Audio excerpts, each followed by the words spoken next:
Hi everyone, it's Monica from Tailor-Made Cards for You. Today we're going to be creating a couple of tags using some of the Halloween Idea-ology from the Tim Holtz collection. Now if you are a fan of Idea-ology, you know that during the holiday season, Tim and his team released specialty items for his collection, and this Halloween was no different. But what was different this year was the packaging. This insert that comes in some of the Idea-ology has spider webs on the background, so it's a great decor to use for some of your crafting. Now to create these cards, I am going to use a piece of paper from the paper stack, the Halloween paper stack, but I'm also going to use the backing of the packaging to show you that you can create with it. I'm also going to be using several pieces of the Idea-ology. So let's get started. Now I am creating tags, so I took out my paper trimmer to cut down the backing to tag size. Now I already had a tag ready to go, so I just used that for my measurements. If you don't have the guillotine trimmer, it is a great tool. It is very sharp and very compact, so it fits nicely right on my desk. Now if I'm using a lot of mixed media products such as paints and stains and inks, I will usually use my pre-packaged manila tags. But since I am going to be using a lot of ephemera for these items, and I do want to show you how versatile this packaging is for your crafting, I decided to cut out my own tags. Now the tag on the right is from the packaging, and it has the background showing the spider webs, but I am going to embellish it a bit more using some of the remnant rubs. Now this is the specialty package from the Halloween collection, so there's a lot of great Halloween images. But there are also some other great remnant rubs that are a little bit more generic.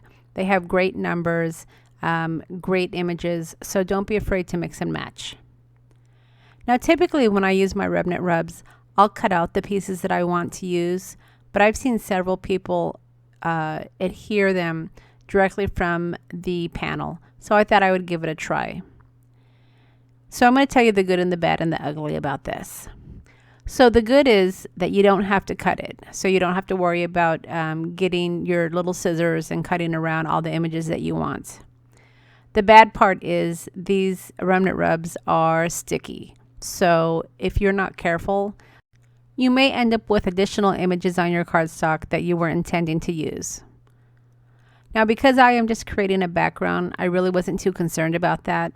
If extra parts of other images ended up sticking to my tag, I just kind of went with it. I knew I was going to be doing some layering, so it really wasn't going to be a big issue for me. But if you want to be precise in the items that you are using from your remnant rubs, then I would recommend cutting them out like I did for this particular image. I wanted this to be a focal point on the top of my tag, and I didn't want anything coming off that I didn't want to have displayed. So this is where I'm actually cutting out the pieces that I want to use and placing them exactly where I want them. Also in this packaging, some of the words can be used to create phrases. So this is another reason why you may want to cut out some of the words and place them exactly where you want them so that your phrase will make some sense. Now as you can see, I'm using a lot of these remnant rubs, and that's because it is going to be the main part of my background. My cardstock did have the spider webs, but they were very faint. And I did want to have a lot of different bold images for the background of my tag. Now I've had several people tell me that they are intimidated by layering or that they find it difficult. They don't always feel comfortable covering up some of the images that they may have stamped or in this case rubbed onto your cardstock. But that is part of the style of layering. You never really know where you're going to go with it, and you don't know what images will be showing. So don't let that stop you. Go ahead and do the layer the way that you like it. Don't think about leaving open spaces just because you may add something else there. Just layer and then let the layering fall where it may. Now the next thing that we're going to use for our layering is washi tape. And just like the remnant rubs, there are some specialty tapes that are released during the holiday season. A lot of people don't consider washi tape as a layer, but it certainly is. It may not cover your entire tag or your card, but keep in mind your layers don't necessarily have to cover the entire project. Washi tape is another favorite of mine to embellish. I typically will use between 2 and 3 strips when I am decorating my cards or my tags. They don't necessarily have to be the same color coordination, but a lot of times I do like to think that through just a bit. I don't necessarily want to put a bright piece of washi tape onto a more vintage design because it may just look odd. But don't let that stop you. I would just try it with different types of washi tape and see what appeals to you. Keep in mind when you are layering, the entire washi tape or the entire image may not be showing anyway, so maybe a bright color may not even make a difference. Alright, so the next product that I'm using is one of my distress crayons. And while this may not be considered a layer, it is something that I love to do when I'm using washi tape. I like to edge the washi tape that I'm using just to give it a little bit more of a dramatic look. I know that I do this also with the edges of my cards. I typically will use black soot, but certainly you can try any color you'd like. Alright, so now we get into the fun part, which is the ephemera. There are so many ways that you can go with this ephemera. I have been dying to use this witch paper doll from his Tim Holtz's Halloween collection, so I knew I was going to use that one. And then this other man just looks really creepy. Kind of looks like he might be working in a pharmacy or something. And since I was using some of those pharmacy labels in the background, I decided he might be a good paper doll to add to my tag. Ephemera is probably one of the easiest items to use when you're layering cards or tags. You have so many options and so many sizes, but I will say it probably takes me the most time because I like to look at everything and I like to try different items and I like to move them around and then I like to take them off and try them again. So that's why I sped up this portion of the video, because I didn't want you to necessarily have to sit through my 20 or 30 minutes of playing with my ephemera. But you get the idea. Just try different layouts, try different patterns. Don't be afraid to stick things underneath other parts of your ephemera because, again, think about the overall look, not just the current look. And then we can't forget our stamps. So there are a lot of stamps out there that would work great as ephemera. I know that Graphic 45, which is the collection that I'm showing you currently, as well as Tim Holtz, has some great stamps that come from the ephemera collection. I typically like to stamp some of these items that I'm going to use as ephemera onto pre-stamped cardstock, just because you can have that background see through some of the stamps and it just looks really great. And to me, some of these stamped images look as good, if not better, than some of the ephemera you might find in the packages. So if you don't have a lot of ephemera on hand, look through your stamp sets because these can make great pieces of ephemera to use on your layered cards as well. All right, so now that you've got your layout in mind and you know exactly how you want it to be layered, this is where you're going to start to glue it down. Now, there's probably a lot of products out there that you can use to go through this process here, but I really like the collage medium in the Tim Holtz collection. I've used Mod Podge before, as well as PPA, which is Perfect Paper Adhesive.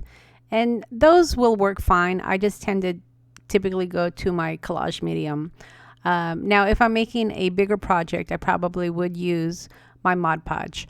It's a little bit more liquid like glue, but when I'm adhering my ephemera, I like to use the collage medium because it is a little bit thicker, and I like that you can put it on your finger and smear it around. Usually when I'm using my collage medium, I will just stick my finger in and smear it, but I didn't want to get all sticky, so I did pull out my paintbrush and adhere my ephemera with that. Now, I will say if you are using a tool such as a paintbrush, make sure that you do clean it up as soon as you're finished adhering your ephemera, because this stuff gets sticky and it will ruin your paintbrushes. So clean it off immediately. Don't even let it sit like I'm doing now. You want to get it nice and clean so that way you can use your paintbrushes for your other mixed media projects as well. All right, so now that you've got your ephemera completely adhered to your tags or your card, you're pretty much in the home stretch. Here's where we're going to do some final details, adding maybe a few images that you want to specifically place, such as this spider, or even some metal embellishments. This is where you might come in with small number stamps, or something that's small where you just want to fill in a portion of your tag or your card, or an additional small detail. So I'm going to go ahead and put on some music while we finish up this tag, and then I'll be back at the end of the video to finish it off.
So at this point, we're just about finished with these tags, and I hope that I've given you either a new or added appreciation for the Idea-ology line.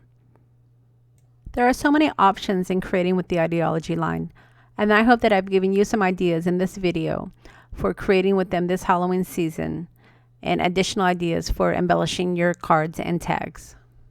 If you would like to see more of my videos, you can connect with me over at tailormadecardsforyou.com. Over on my blog, you'll find links to all of my social media, including my personal YouTube channel.